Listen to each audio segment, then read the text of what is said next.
Bonjour et bienvenue à cette première formation sur l'approche adaptée à la personne âgée en milieu hospitalier. Je me présente, Valérie Baudouin, conseillère clinique à la direction des soins infirmiers et porteuse du dossier de l'approche adaptée dans notre C3S. Mon expérience, en fait, je suis infirmière depuis 13 ans et j'ai une pratique variée au niveau de l'urgence, de la santé courante, de la courte durée, du soutien à domicile, CHSLD et de la santé publique. Pour m'accompagner, Dr Chantal Tremblay, je vais laisser le soin à Dr Tremblay de se présenter. Alors, je pense que pour la plupart d'entre vous, je suis un visage assez connu. Je pratique à Val-d'Or depuis 1991. Depuis 2007, j'ai fait converger la plupart de mes activités cliniques en rapport avec les personnes âgées. Donc, je fais des soins à domicile, je fais de la réadaptation en gériatrie active à l'hôpital de Val-d'Or. Je fais également les 2 CHSLD et à Malartic et à Val-d'Or, ainsi que des soins palliatifs. Donc, je pense que ce qu'on va vous présenter ici en vaut la peine. C'est une approche auquel je crois énormément et pour laquelle j'ai une conviction profonde qu'ensemble, on peut faire mieux. Dans le cadre de cette formation, vous apprendrez en fait c'est quoi l'approche adaptée à la personne âgée en milieu hospitalier, la distinction entre le vieillissement normal et pathologique, parce que pour savoir si c'est normal ou pas, faut être capable de faire la différence, et aussi l'importance de l'environnement dans l'approche adaptée à la personne âgée. Cette approche est vraiment un incontournable, parce que ça vise à diminuer le risque de déclin fonctionnel iatrogénique découlant d'une hospitalisation. Si on parle de iatrogénique, ça se dit d'un trouble, d'une maladie provoquée par un acte médical, un traitement ou par les médicaments, et ce, même en l'absence d'erreur.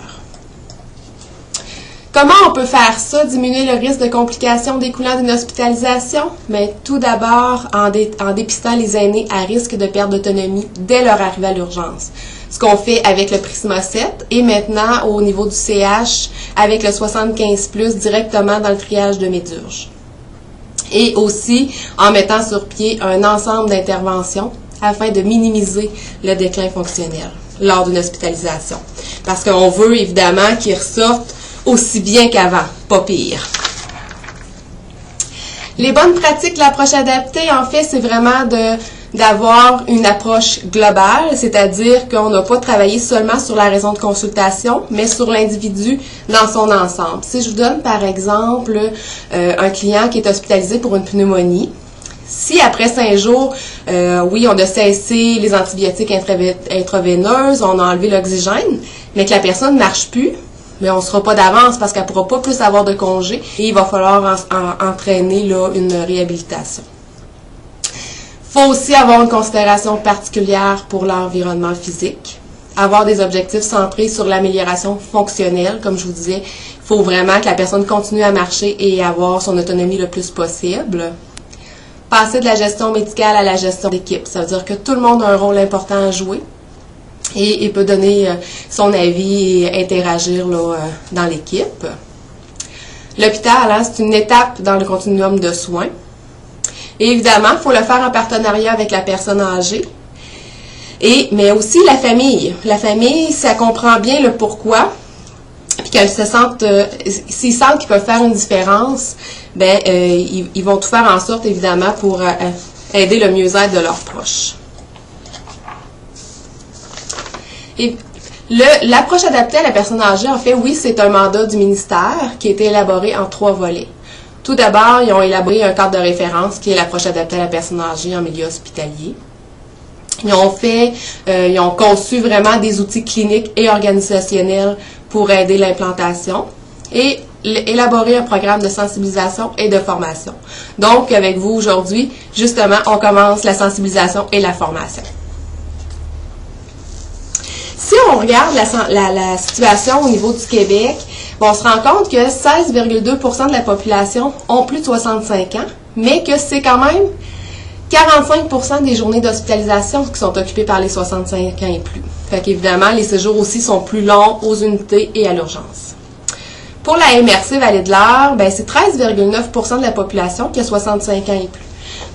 On constate que vraiment un petit pourcentage plus bas que la population au Québec en général, mais ça peut s'expliquer par le fait que la population autochtone a une moyenne d'âge beaucoup plus jeune et qu'on est aussi une région ouvrière, donc les gens quand sont établis en région, souvent c'est dans les âges qu'ils travaillent, puis à la retraite, parfois ils quittent. Fait que ce qu'il faut se souvenir, c'est vraiment qu'on a une population qui vieillit et que ça ira pas nécessairement en s'améliorant. L'approche adaptée, c'est aussi les bonnes pratiques. C'est maintenant qu'il faut agir, c'est l'affaire de tous et de chacun. C'est de revenir à la base, à pourquoi on a voulu soigner, travailler dans le milieu de la santé. Tous les intervenants ont un rôle à jouer, de l'entretien ménager au médecin. Tous doivent se sentir préoccupés et interpellés. Fait qu'on peut se demander, dans mon travail au quotidien, est-ce que ça favorise le maintien de l'autonomie de la clientèle âgée?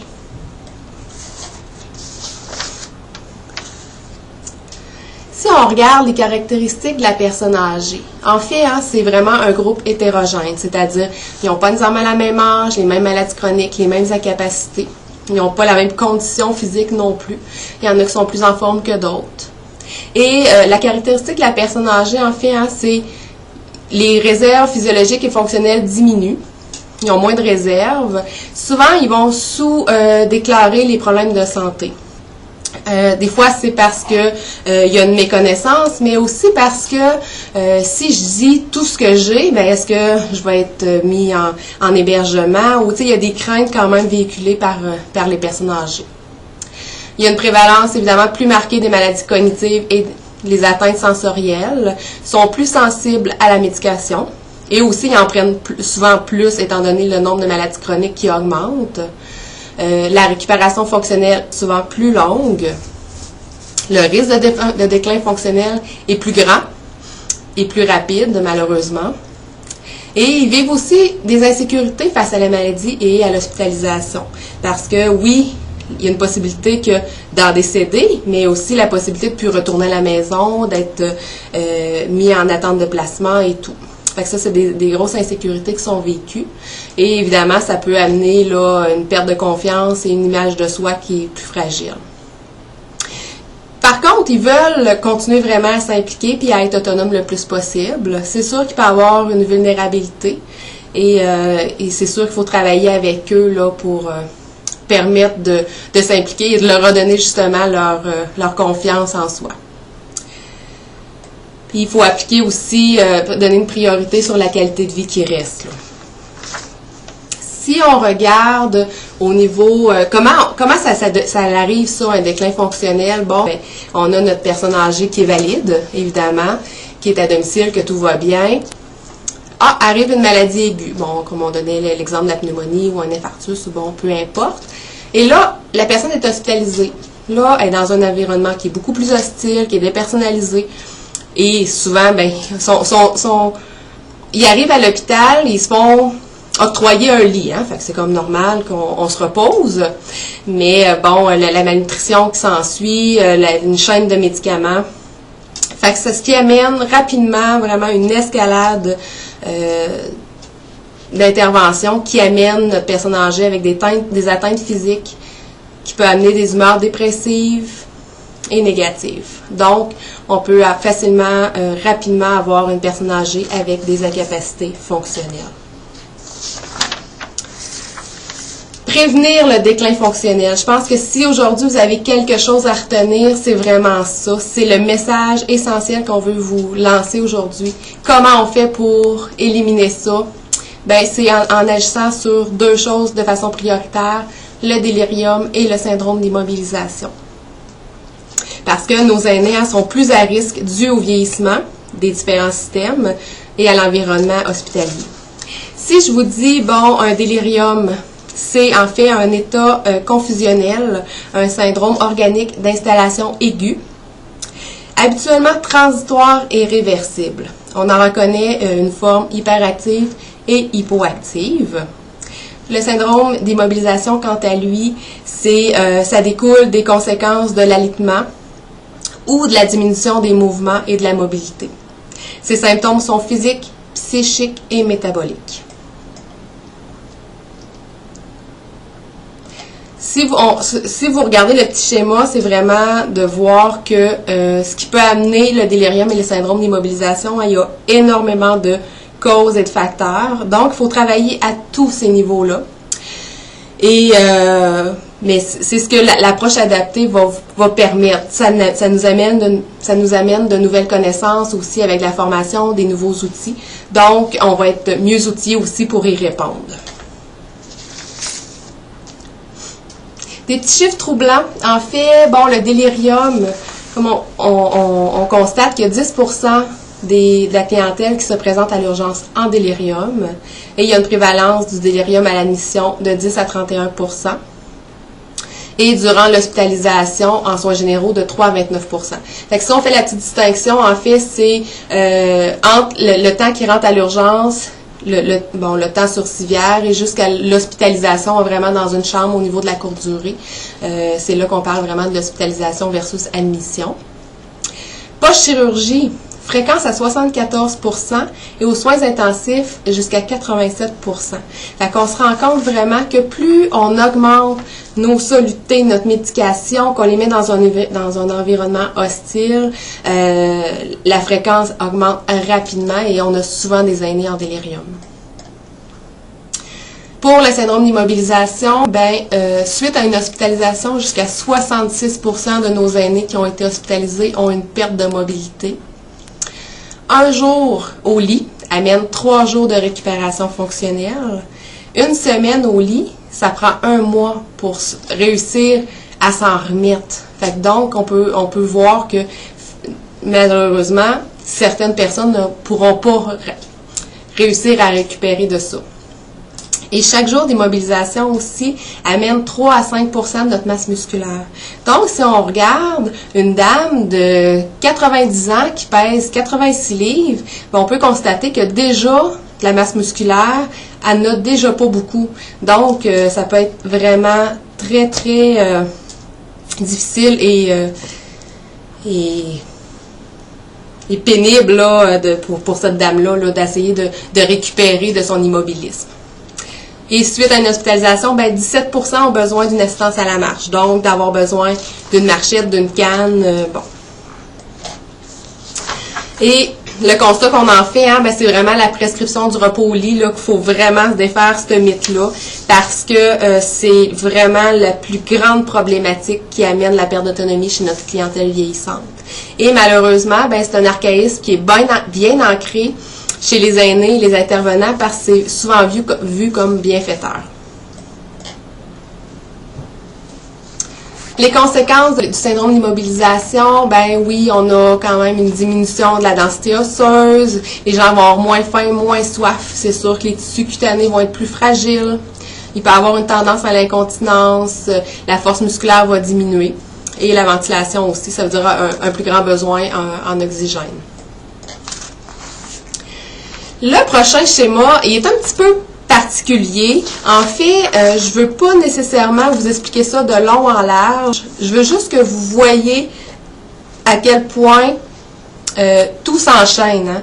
Et que si on bouge pas, facilement, on va amener une cascade vraiment dévastatrice là, au niveau de notre personne âgée. Puis, malheureusement, ce phénomène-là peut amener, évidemment, la perte d'autonomie, ce qui amène aussi des réhospitalisations, des placements et malheureusement des décès. Dans le cadre de l'approche adaptée à la personne âgée, il y a 3 paliers d'intervention au niveau de l'approche. C'est sûr que dans cette formation-là qu'on fait aujourd'hui, on va juste faire un survol des 3 paliers d'intervention et aussi des signes vitaux aînés. Parce que vous allez avoir vraiment une formation plus spécifique à ce niveau-là qui va être disponible dès le printemps 2014. Si on parle du niveau 1, en fait, le niveau 1, c'est vraiment les interventions préventives systématiques qu'on fait à l'ensemble. Donc, nos 75 ans et plus, mais nos 75 ans et moins, si on a un risque de déclin fonctionnel, qu'il y a une perte d'autonomie qui s'est installée, oui, il faut préventif. Fait qu'une personne de 56 ans qui a une sclérose en plaques puis qui a déjà une perte de mobilité, ben oui, il faut faire les mêmes mesures, là. Mais d'emblée, nos 75 ans et plus. Donc, c'est vraiment de mettre des mesures en place là, pour favoriser nos signes aînés. Comme je vous disais tout à l'heure, on revient vraiment à la base. Il n'y a pas de grands coups d'éclat à faire, mais c'est plutôt des petites actions simples, faciles, qui n'alourdiront pas nécessairement votre pratique quotidienne.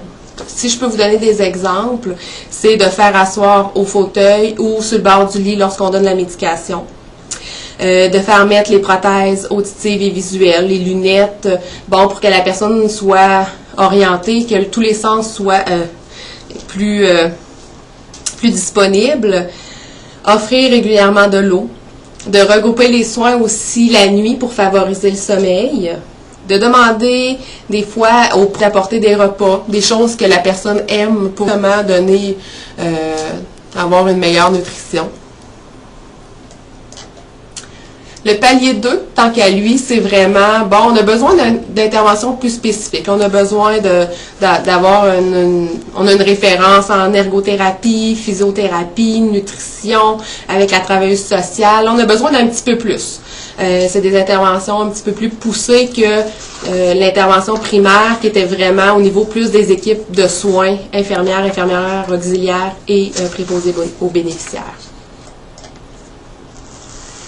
Le palier 3, tant qu'à lui, c'est vraiment, là, on a quelque chose quand même d'assez important qui s'est installé, un délirium, un cas de dénutrition, syndrome d'immobilisation. On a tout essayé, ça fonctionne pas. Nos mesures de base n'ont pas suffi, nos mesures spécifiques non plus. Là, c'est des rencontres d'équipes multidisciplinaires. À la limite, c'est l'équipe de gériatrie ambulatoire, ou la gériatrie active.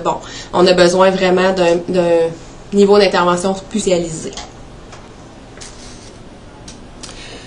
C'est sûr qu'au fur et à mesure que l'approche adaptée va se déployer au niveau de notre C3S, vous allez avoir des fiches théoriques et pratiques qui vont être mises en place vraiment graduellement suite aux formations. Et ce qu'on peut tenir, aider dans notre pratique quotidienne à ne rien oublier de ce qui est important pour notre personne âgée.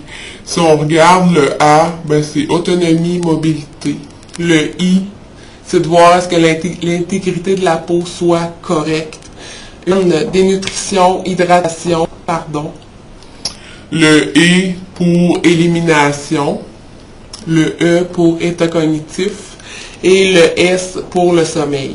Fait qu'en principe, si tout ça est maintenu là, vraiment dans une harmonie, on devrait avoir moins de déclin fonctionnel. Pour les équipes cliniques, c'est sûr que ça va peut-être demander un petit investissement à court terme, mais ensuite, les interventions cliniques qu'on va faire vont être plus efficaces parce que nos personnes âgées devraient rester moins longtemps dans nos lits, devraient garder une meilleure autonomie. Donc, il va y avoir moins d'efforts à essayer de remettre en forme ces gens-là. Pour les équipes techniques, eux, c'est beaucoup plus, la demande est vraiment plus au niveau d'adapter l'environnement physique de notre personne âgée. Pour vous parler de la médication, en fait, et ensuite du vieillissement normal et pathologique de la personne âgée, je vais laisser le soin à Dr Tremblay de vous expliquer ça. Alors, sur le chapitre de la médication, il y aurait beaucoup à dire, évidemment. Ce qu'il faut retenir, c'est qu'environ une personne sur 3 dans notre population âgée, déjà fragile, va consulter à l'urgence pour un problème qui est relié à ces médicaments. Et dans plus de la moitié des cas, ce sont des problèmes ou des complications qui auraient pu être évitables. À l'hôpital, quand le patient arrive à l'urgence et est admis, on a vu dans les derniers mois l'apparition des fameux BCM, qui sont les bilans comparatifs au niveau de la médication, qui vont être d'emblée maintenant faits à l'admission du patient dans le but de corroborer si la médication qui est actuelle à l'admission du patient est la même que celle qu'il prenait à la maison. Souvent, les patients ont des listes de médicaments qui ne sont pas nécessairement mises à jour. Alors, il peut y avoir des erreurs qui se sont glissées s'il y a eu des changements dans les jours ou dans les semaines qui ont précédé l'hospitalisation. Les patients ont tellement de médicaments qu'ils ne sont pas capables, et c'est bien normal, de vous les énumérer tous dans le bon ordre et avec la bonne posologie. Alors, c'est vraiment nécessaire d'avoir une liste informatisée à jour de la liste des médicaments pour chaque patient. Les erreurs de médicaments, en plus, la communication entre les départements n'est pas toujours facile. Donc, recevoir des erreurs de médicaments qui peuvent être faites lorsque le patient est déplacé d'un département à l'autre. Au congé également, on aura le fameux BCM qui va aider à la communication entre l'hôpital et les pharmacies communautaires. Combien de fois les médecins fait appeler post-congé d'un patient pour vérifier si tel ou tel médicament a bel et bien été cessé ou si la posologie a vraiment été modifiée. Par le fait même, ça va faciliter le travail au niveau des intervenants, puis ça va diminuer le risque d'erreur.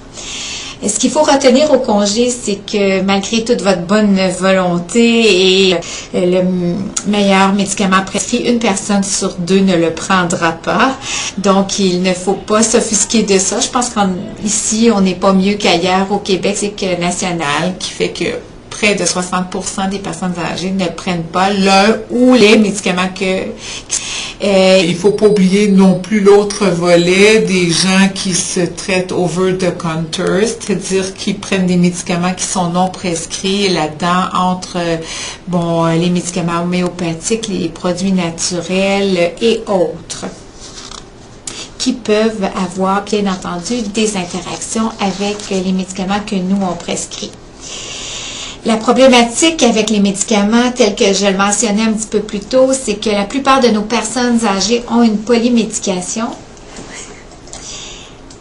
Et la définition de polymédication, c'est plus de 5 médicaments. Alors, la plupart des personnes âgées ont vraiment un nombre supérieur à celui-là.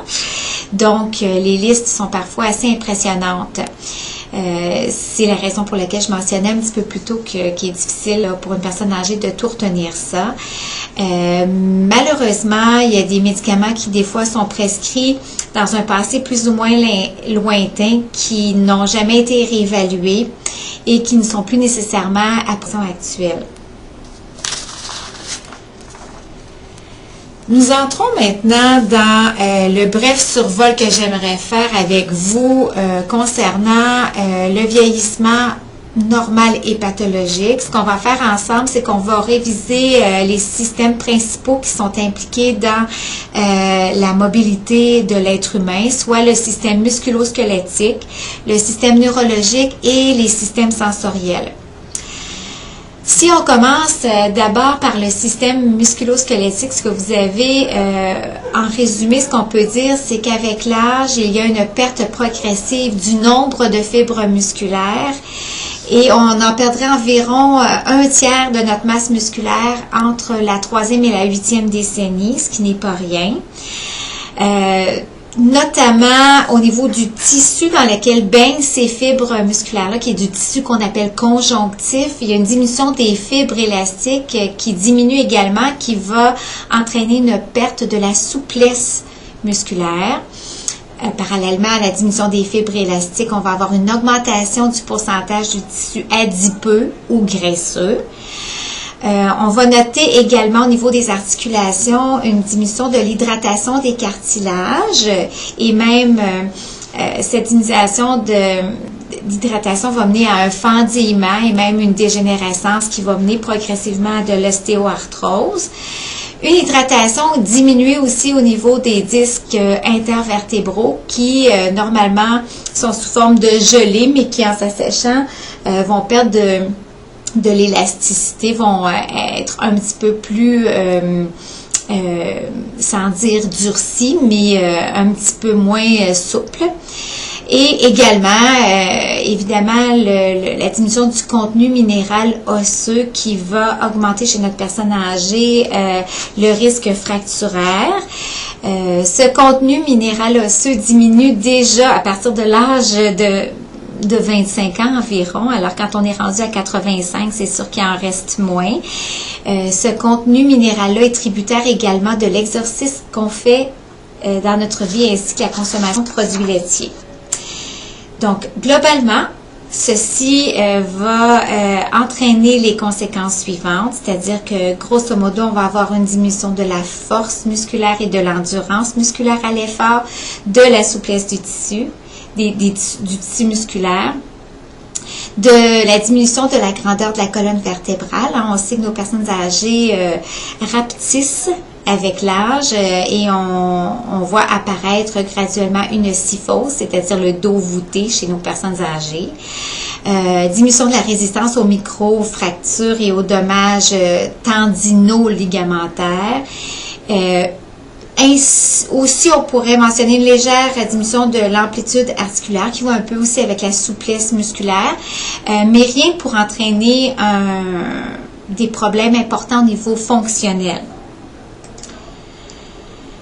Si on prend le vieillissement neurologique normal, ce qu'on note avec le temps, c'est une diminution des cellules vestibulaires, qui sont les cellules qui sont au niveau de l'oreille interne et qui permet à l'individu de percevoir sa position corporelle globale dans l'espace. On a une diminution de la sensibilité proprioceptive, c'est-à-dire que même si on ne le voit pas, on sait comment notre pied est placé, nos jambes sont croisées, mes jambes le sont en dessous de mon bureau, je ne les vois pas, mais je le sais qu'elles le sont. Alors ça, c'est notre capacité de proprioception. Il y a également une légère diminution de la sensibilité plantaire qui indique à l'individu ce sur quoi ses pieds appuient lorsqu'il marche. Donc, tous ces facteurs-là vont être importants dans le maintien de l'équilibre et de la stabilité à la marche.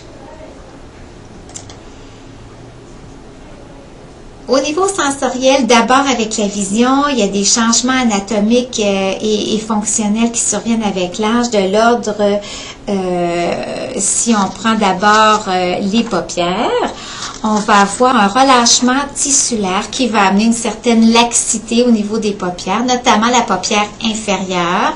Les exemples que je peux vous donner, c'est souvent ce qu'on voit chez la personne âgée, c'est ce qu'on appelle un entropion, qui est l'inversion des cils vers la cornée, la paupière inférieure qui est entrée par en dedans, si on peut dire, puis qui va amener à quelques occasions de l'irritation, même des petites abrasions cornéennes, contrairement à l'ectropion, qui est l'éversion, c'est-à-dire la paupière inférieure qui est un petit peu pendante et qui va être peut-être moins fonctionnelle au niveau de la gestion des larmes. Ça peut entraîner, à part le défaut esthétique, parce que quand l'ectropion est sévère, ça peut être même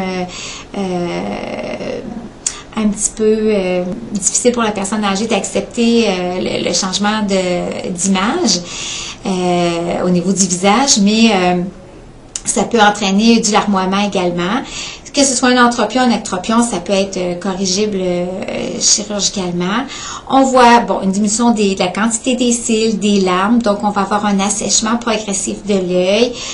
C'est pourquoi on voit souvent les personnes âgées qui ont des larmes artificielles de prescrites, parce que ça peut amener jusqu'à des petites irritations qu'on appelle des kératites. Le fait de diminuer le nombre de clignements de paupières à la minute amène également cet assèchement-là. On va noter au niveau d'accommodation une diminution de la vitesse d'accommodation. Donc, quand il va y avoir des changements brusques au niveau de la luminosité, c'est plus difficile pour l'œil de s'adapter. On va avoir une diminution de la transparence du cristallin qui va s'opacifier et qui va devenir un peu plus jaunâtre jusqu'à ce qu'à un moment donné, ça soit indiqué d'enlever, de remplacer ce cristallin-là par une lentille intraoculaire. Ce sont nos fameuses cataractes. Ensuite, on va avoir une augmentation de la sensibilité à l'éblouissement. Ça va avec un petit peu la diminution de la vitesse de l'accommodation dont je vous parlais tantôt. Donc, les changements de luminosité vont être un petit peu plus adapté pour la personne âgée. La diminution du diamètre pupillaire fait qu'en fait, la personne âgée, avec une plus petite pupesse, moins entrée de lumière dans l'œil, donc ça va avoir des impacts au niveau de la lecture, de la mobilité et de la gestion de l'environnement et de la conduite automobile, évidemment. Au niveau de l'audition, on va avoir grosso modo un cérumen qui est plus sec, alors une propension aux personnes âgées à faire des bouchons de cire. Le cérumen étant naturellement plus liquide, s'écoule et s'élimine plus facilement du conduit auditif externe, tandis que s'il est plus sec, il va avoir tendance à s'impacter davantage. Au niveau de l'oreille interne, on va avoir une diminution de la mobilité des osselets. Alors, la transmission des sons va être un petit peu moins fluide au niveau de l'oreille interne. Une diminution des perceptions des sons aigus et des hautes fréquences. C'est pourquoi les personnes âgées entendent mieux les personnes qui ont des voix graves, ce qui n'est pas mon cas. Et une diminution de la vitesse d'adaptation aussi au changement de son qui soit faible et fort. Si on entre dans le vieillissement pathologique au niveau, entre autres, musculo-squelettique, il va y avoir une kyrielle de maladies qui va pouvoir entraîner ce dont je vais vous énoncer dans quelques instants. Le but ici, c'est pas de faire la revue de toutes ces pathologies-là, mais bien d'être capable de se dire que quand une personne âgée présente ce que je vous mentionne ici, c'est pas normal. Donc, si on a de l'atrophie c'est pour dire de la perte musculaire et la perte des réflexes au changement de posture, ce qui arrive notamment après une immobilisation, je pense que c'est ce que ça entraîne de plus important. C'est pas normal, évidemment. Des myopathies, les faiblesses musculaires, que ce soit à la suite d'un ACV ou d'une maladie neurodégénérative comme la sclérose en plaques ou des dystrophies musculaires, c'est pas normal. Les neuropathies sensitives ou motrices, les personnes âgées vont se plaindre qu'ils ne sentent pas bien le plancher, qu'ils ont les pieds ronds ou bien qu'ils ont des fourmillements, des paresthésies ou des engourdissements dans les pieds, des brûlures au niveau de la plante des pieds. Ça, c'est souvent en lien avec des neuropathies sensitives ou même motrices qui vont entraîner une faiblesse musculaire et qui sont dues à un exemple classique, c'est le diabète. Une personne âgée qui a des vertiges, des étourdissements, des pertes d'équilibre, c'est jamais normal. Dès qu'on note une diminution du contrôle moteur, ça non plus, c'est pas normal. Si on pense au parkinsonisme, on sait que les personnes qui en souffrent d'un ralentissement psychomoteur important, de rigidité, une raideur transfert. Les atteintes cérébelleuses vont se manifester plus par une diminution de la coordination, tandis que les dyskinésies sont plutôt des mouvements anormaux. Ces signes-là qui s'accompagnent naturellement d'une diminution au niveau de l'autonomie fonctionnelle pour faire la recherche des pathologies sous-jacentes. Il y a des facteurs de risque qui viennent se surajouter à la perte de mobilité qui rendent la personne âgée plus fragile à ce niveau-là. Pour vous en nommer quelques-uns, il y a la démon qui va être souvent en corollaire de la pathologie présentée lors de l'hospitalisation de la personne âgée. C'est un grand chapitre au niveau de l'hôpital, les difficultés à s'alimenter pour toutes sortes de raisons. Je pense qu'il va y avoir des efforts à faire pour essayer de stimuler ça. La dénutrition, ça prend de l'essence dans le moteur si on veut que le moteur avance. Donc, oui, pour son apport protéinique et son apport calorique. Surtout dans des contextes de réadaptation, la personne âgée va avoir besoin d'un apport énergétique adéquat. L'immobilisation, pour des raisons parfois justifiées, il faut bien le dire, si on pense à un ACV avec une hémiplégie ou des fractures de la hanche, c'est sûr qu'il y a une certaine période de temps où la personne va être immobilisé ou on connaît tous le fameux syndrome des soins intensifs où la personne malheureusement reste alitée plusieurs jours. Il va en découler effectivement une ankylose, c'est-à-dire une diminution de l'amplitude articulaire, puis de l'atrophie musculaire telle qu'on le mentionnait tantôt. La douleur et l'inconfort secondaire à une kyrielle de pathologie va entraîner une immobilisation. Et on ne peut pas oublier de mentionner nos effets indésirables de la médication. Pour vous en nommer quelques-uns, tous ceux qui modifient la vigilance, l'attention de nos personnes âgées, qui les empaffent un peu. Et toutes les classes de médicaments avec leur charge plus ou moins importante anticholinergique vont pouvoir provoquer de l'hypotension orthostatique, des étourdissements et augmenter le risque de chute avec les conséquences dévastatrices que ça peut avoir. Les facteurs de risque par rapport aux pertes visuelles, ça, bien souvent, on les oublie un petit peu, mais ils ont un impact majeur sur la mobilité de la personne âgée. Les lunettes oubliées sur la table ou sur le bord de la fenêtre, c'est pas utile. Donc, essayez de vraiment penser à mettre les lunettes ou les appareils auditifs, on veut faciliter la communication, bien entendu. Veillez à ce qu'il y ait un éclairage adéquat dans la chambre ou dans le corridor pour que les patients puissent se déplacer aisément. Les environnements bruyants peuvent être aussi nuisibles et nuire au sommeil. La médication anticholinergique, telle que je mentionnais tantôt, va pouvoir avoir un impact également sur l'accommodation. Donc, les personnes âgées vont avoir de la difficulté à ce niveau-là. Et il y a aussi les maladies qui peuvent avoir des impacts au niveau de l'œil, notamment notre fameux diabète avec la rétinopathie qui peut en découler. Donc, en fait, ce qu'il faut que vous reteniez, c'est qu'un vieillissement normal, en aucun cas, ne devrait entraver l'autonomie de la personne âgée. Une personne âgée devrait être capable, à tout moment de son existence, avec un vieillissement normal, de faire ses transferts, de se déplacer de façon autonome et de ne pas chuter de façon répétée. Dans la littérature, on mentionne qu'une personne âgée, jusqu'à 2 chutes par année, c'est toléré, mais en fait, on peut dire qu'une première chute est peut-être accidentelle. Je dis bien peut-être. Je pense que chaque chute mérite d'être questionnée et évaluée en profondeur afin de pouvoir corriger des causes facilement réversibles et éviter que ça se reproduise. Bonjour. Moi, je vais vous reparler aussi de l'environnement.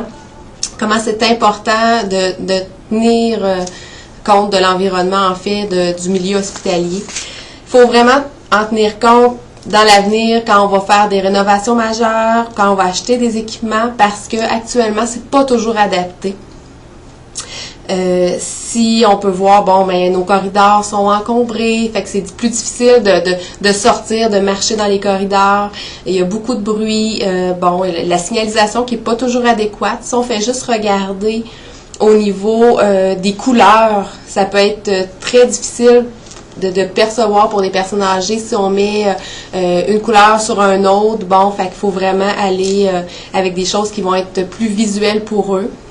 Il faut avoir des chaises et des fauteuils vraiment adéquats. Si on regarde, parfois nos fauteuils, la hauteur est même pas adéquate, c'est beaucoup trop bas.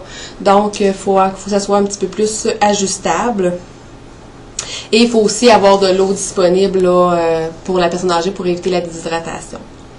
C'est sûr que le fait d'adapter l'environnement physique, ben ça va permettre de compenser en fait les difficultés ou les incapacités des personnes âgées. Puis c'est une approche préventive qui tient compte des besoins et des caractéristiques de la personne âgée. Fait que ça peut s'avérer vraiment très efficace et indispensable si on veut promouvoir l'autonomie fonctionnelle, compenser les difficultés et favoriser aussi le maintien des fonctions cognitives. En fait, l'approche adaptée à la personne âgée en milieu hospitalier, en résumé, ben, c'est que le vieillissement de la population continue de s'accentuer et de la clientèle de s'alourdir. Il faut ajuster vraiment dès maintenant les pratiques pour tenir compte de la vulnérabilité de nos personnes âgées Et le déclin fonctionnel peut s'aggraver pour les personnes âgées lors de l'hospitalisation, et ça, même sans égard à la maladie qui les amène à l'hôpital. L'hôpital, hein, c'est là pour régler des problèmes, mais on veut pas en causer. Comme on disait, on veut qu'ils ressortent au moins autant autonomes que quand ils sont rentrés. Nous avons vraiment un pouvoir énorme sur nos interventions, prévention des détériorations et même des décès, et le devoir d'intervenir. C'est une responsabilité personnelle, professionnelle et hospitalière. Hein, parce qu'on sait, hein, les aînés qui se trouvent actuellement dans les hôpitaux du Québec, ben c'est nos parents, nos grands-parents, nos voisins, nos collègues, et un jour, ben ça va être nous qui va les remplacer. Là, je vais vous laisser, en fait, quelques petites questions de revision. Je vais vous laisser le temps de lire la question et je vais vous donner la réponse par la suite.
Donc, en espérant que les réponses vous sont venues rapidement. Je vais c'est ça.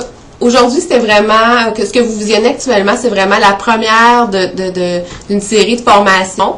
Vous allez avoir 4 formations, en fait, sur le lien sur le sujet de l'approche adaptée à la personne âgée en milieu hospitalier. Au printemps 2014, là, vraiment, on va vous parler plus particulièrement de l'opérationnalisation de l'approche adaptée et des signes vitaux aînés. Comme je vous disais, là, l'acronyme et l'opérationnalisation, les 3 stades d'intervention. En août 2014, on va vous parler du syndrome d'immobilisation de long et en large. Et en décembre 2014, ben, ça va être le délirium qui va être abordé de façon plus spécifique. Et évidemment, vous allez avoir graduellement les outils en lien avec ça. C'est sûr que je vais passer un petit message aussi. Actuellement, bon, on sait que les chutes, bon, c'est pas acceptable chez nos personnes âgées parce que souvent ça peut être réversible et qu'il y a une cause qu'on peut valider et vérifier. Donc, je vous référais vraiment au programme de prévention des chutes qui a été fait il y a à peine 1 an et demi par le C3S et qui est un outil extraordinaire qui vous amène vraiment des grilles d'évaluation pour essayer de voir le risque de chute, l'évaluation quand la chute est arrivée pour s'assurer là que ça se renouvelle pas et essayer de voir, bon, est-ce que c'est la médication qui a causé ça? Est-ce que c'est la témérité de la personne? Et bon, fait que vous avez vraiment des beaux outils, comme aussi les pictogrammes pour mettre à la tête du lit, pour savoir de façon visuelle rapidement, est-ce que cette personne-là a besoin d'1 ou 2 personnes? Est-ce qu'elle a une marchette? Est-ce qu'elle a un levier? Bon, rapidement, là, c'est très visuel et pour les gens, on sait que sur les départements de soins, il y a un brouhaha assez important et c'est des outils vraiment pour vous aider. Et l'un va pas vraiment sans l'autre, donc ça serait bien de se renouveler la mémoire avec cette approche-là. Et le guide de prévention des chutes se retrouve vraiment dans les protocoles et procédures au niveau de la direction des soins infirmiers sur Intranet. Et vous les avez sur tous les départements aussi. Et aussi, un tout nouveau programme qui va voir le jour là, au mois de novembre 2013. C'est le programme de mobilité et de marche. En fait, c'est vraiment pour vous aider au niveau de l'approche adaptée à la personne âgée. C'était un préalable à l'implantation de l'approche adaptée. Et ça vous décrit vraiment comment on peut faire bouger la personne, la faire marcher et tout à travers les activités de la vie quotidienne. C'est quoi la responsabilité de tous les intervenants dans ça? Fait que vraiment, c'est des beaux outils que vous avez. C'est simple, c'est court et c'est très concis. Donc, on va vous inviter à visionner un court vidéo aussi de 5 minutes sur l'approche adaptée à la personne âgée en milieu hospitalier qui a été produit par l'Agence de santé et des services sociaux de l'Abitibi-Témiscamingue en collaboration avec les C3S de la région. Si vous avez des commentaires ou des questions, vous pouvez me contacter Valérie Baudouin par téléphone au 819-825-5858 poste 2467 ou par courriel au Valérie_Baudouin à commercial sss.gouv.qc.ca. Ça va me faire plaisir de répondre à vos questions. Vous pouvez également vous référer à vos chefs de service ou bien à un de vos coachs. En fait, vous avez des coachs en chirurgie, en médecine, à l'urgence de Val-d'Or et à l'urgence de Sainte-Terre. Et donc, et aussi, j'oubliais au niveau de la physiothérapie, de l'ergothérapie et de la nutrition. Donc, merci et à la prochaine.